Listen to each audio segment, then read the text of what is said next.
Video பார்க்குற எல்லாருக்குமே வணக்கம். சேனல் சப்ஸ்கிரைப் பண்ணிவிட்டு பக்கத்தில் உள்ள பெல் ஐக்கான் ப்ரெஸ் பண்ணிங்கன்னா நான் புது வீடியோ போடும்போது உங்களுக்கு நோட்டிஃபிகேஷன் வரும். இன்றைக்கி மார்கழி மாத ஸ்பெஷல் திருவாதிர களியும்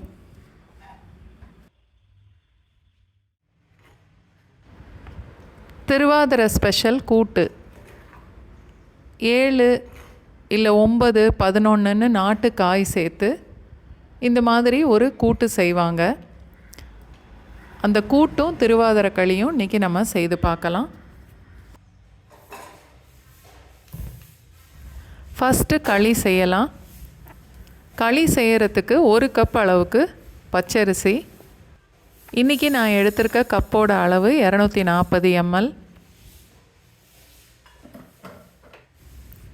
இந்த திருவாதிர களி வெறும் அரிசி மட்டும் வறுத்து திரிச்சும் செய்யலாம், இல்லை கொஞ்சம் பாசிப்பருப்பு சேர்த்தும் வறுத்து திரிக்கலாம். நான் 4க்கு 1 பங்கு 1/4 கப் அளவுக்கு இன்றைக்கி பாசிப்பருப்பு சேர்த்துருக்கேன்.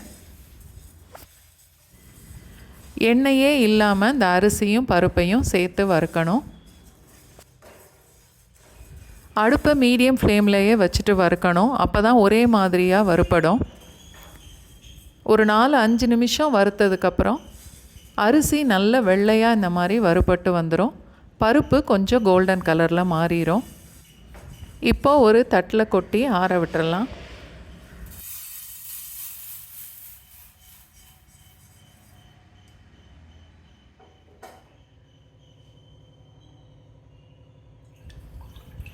இன்னொரு பாத்திரத்தில் 1 பங்கு அரிசிக்கு 3 பங்கு அளவுக்கு தண்ணி சேர்த்துட்டு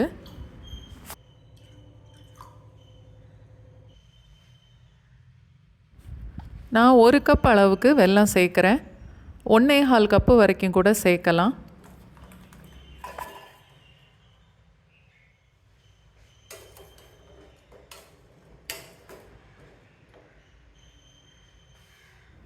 தண்ணி நல்லா கொதித்து வெல்லம்லாம் இந்த மாதிரி நல்லா கரையணும். பாகுபதம் வைக்க வேண்டாம்.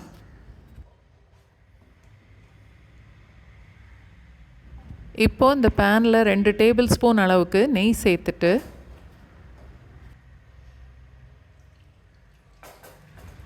மூணு டேபிள் ஸ்பூன் அளவுக்கு முந்திரி பருப்பு, இதை கொஞ்சம் செவக்க வறுத்து எடுத்துக்கணும்.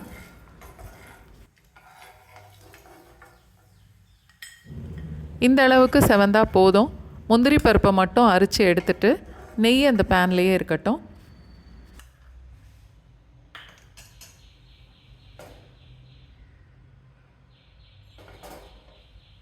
இப்போது அடுப்பை லோ ஃப்ளேமில் வச்சுட்டு நம்ம கொதிக்க வச்ச வெல்லத்தை இதில் வடிகட்டி சேர்க்கணும்.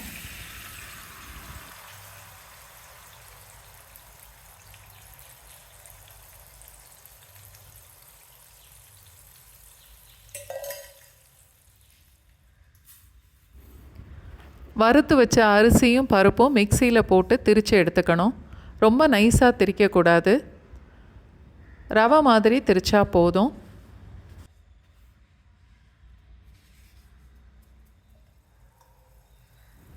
கொதிக்கிற வெல்லத்தோட ஒரு 3/4 டீஸ்பூன் அளவுக்கு நான் ஏலக்காய் தூள் சேர்க்குறேன். உங்களுக்கு வேணுங்கிற அளவுக்கு நீங்கள் சேர்த்துக்கலாம்.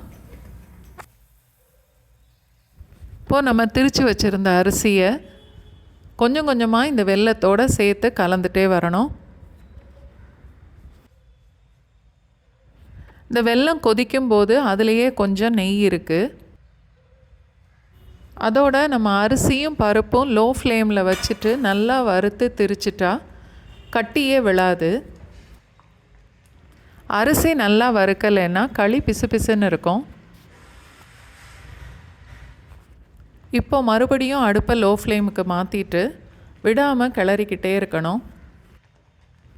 ஒரு 4-5 நிமிஷம் வரைக்கும் கிண்டுனாலே இந்த மாதிரி நல்லா கெட்டியாக வந்துடும்.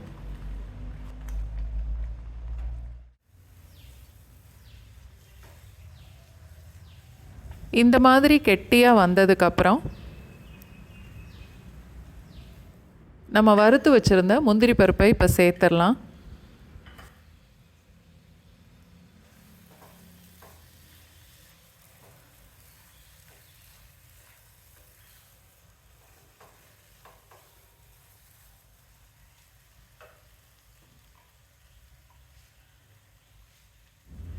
இன்னும் கூட ஒரு 2 டேபிள் ஸ்பூன் அளவுக்கு நெய் சேர்த்துக்கலாம்.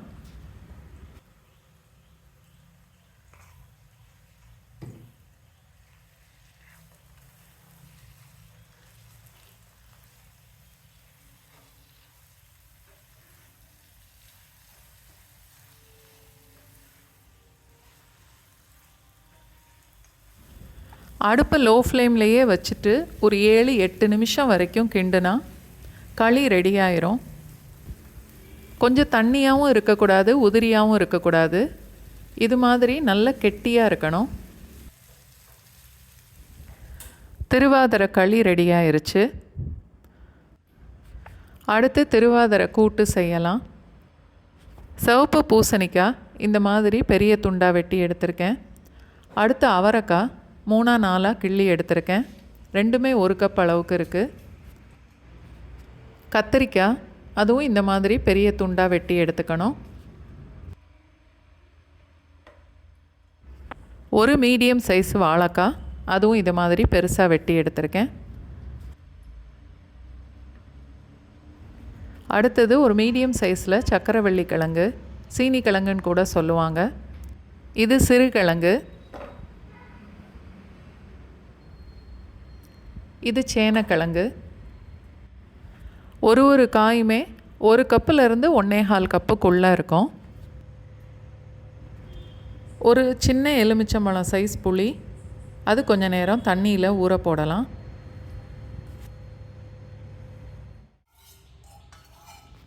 இப்போ மசாலா வறுக்கிறதுக்கு ஒரு 2 டீஸ்பூன் அளவுக்கு எண்ணெய் ஊற்றிட்டு இந்த அளவுக்கு மசாலாலாம் சேர்த்து வறுத்துட்டு சீரகமும் அரிசியும் பொரியும் போது தேங்காவை கடைசியில் சேர்க்கணும்.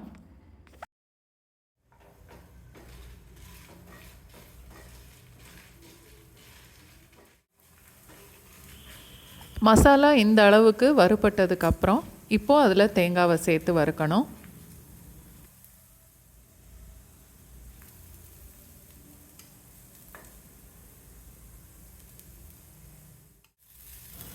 தேங்காய் இந்த அளவுக்கு வறுபட்டால் போதும்.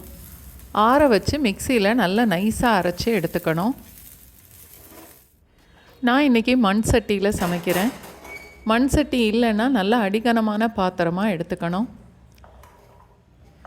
எல்லா காய்கறியும் ஒன்றாவே அந்த பாத்திரத்தில் போட்டுட்டு கரைச்சி வச்ச புளி தண்ணி 1.5 கப் அளவுக்கு இருக்கும். அதை இந்த காயோடு சேர்த்துடலாம்.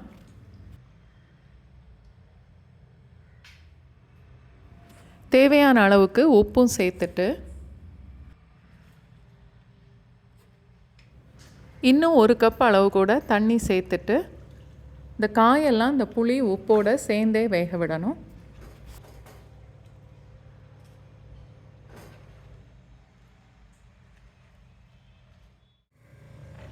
காய்கறி வேகிறதுக்கு இந்த அளவுக்கு தண்ணி இருக்கணும்.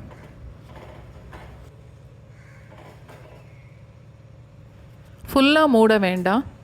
இந்த மாதிரி வலை வச்சு மூடலாம், இல்லை கொஞ்சம் இடைவெளி விட்டு மூடிக்கலாம்.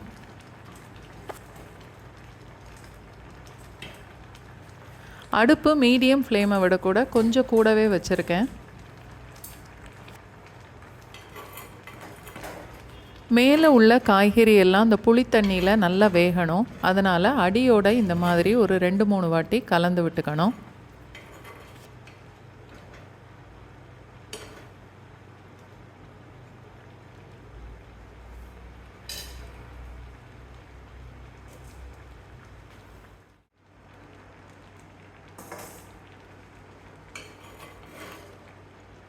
காய்கறி ஒரு பாதி அளவுக்கு வெந்ததுக்கப்புறம் ஒரு 1/4 கப் அளவுக்கு துவரம்பருப்பு, மஞ்சத்தூள் மட்டும் போட்டு குக்கரில் நல்லா வேக வச்சு எடுத்திருக்கேன்.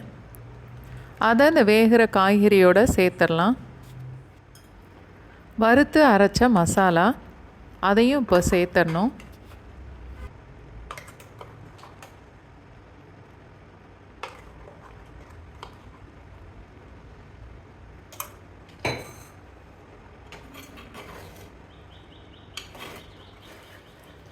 பருப்பு மசாலா எல்லாத்தையும் இந்த காயோடு சேர்த்து நல்லா கலந்துட்டு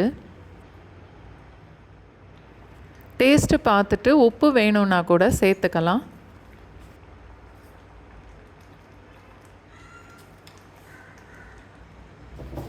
காயெல்லாம் இன்னும் கொஞ்சம் வேகணும். அதனால் இன்னுமே ஒரு கப் அளவுக்கு நான் தண்ணி சேர்க்குறேன்.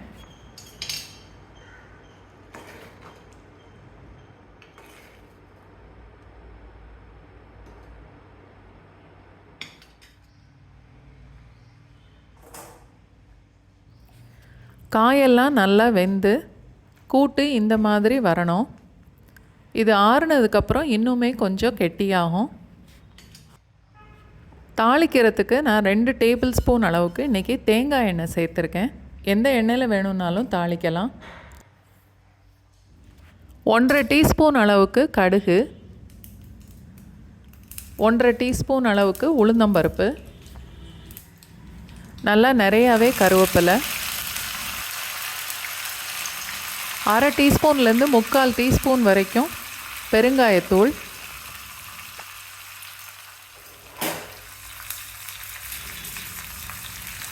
பெருங்காயம் நல்லா பொரிஞ்சதுக்கப்புறம் அடுப்பை ஆஃப் பண்ணிவிட்டு 2 டீஸ்பூன் அளவுக்கு சாம்பார் பொடி அந்த சூடான எண்ணெயில் சேர்த்து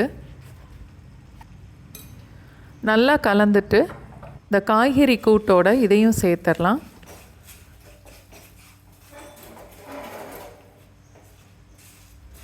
அடுத்த வாரம் திருவாதிரைக்கு இந்த திருவாதிரை களியும் இந்த 7 காய் கூட்டும் செய்து சாப்பிட்டு பார்த்துட்டு எப்படி இருந்ததுன்னு எனக்கு கமெண்ட் பண்ணுங்கள்.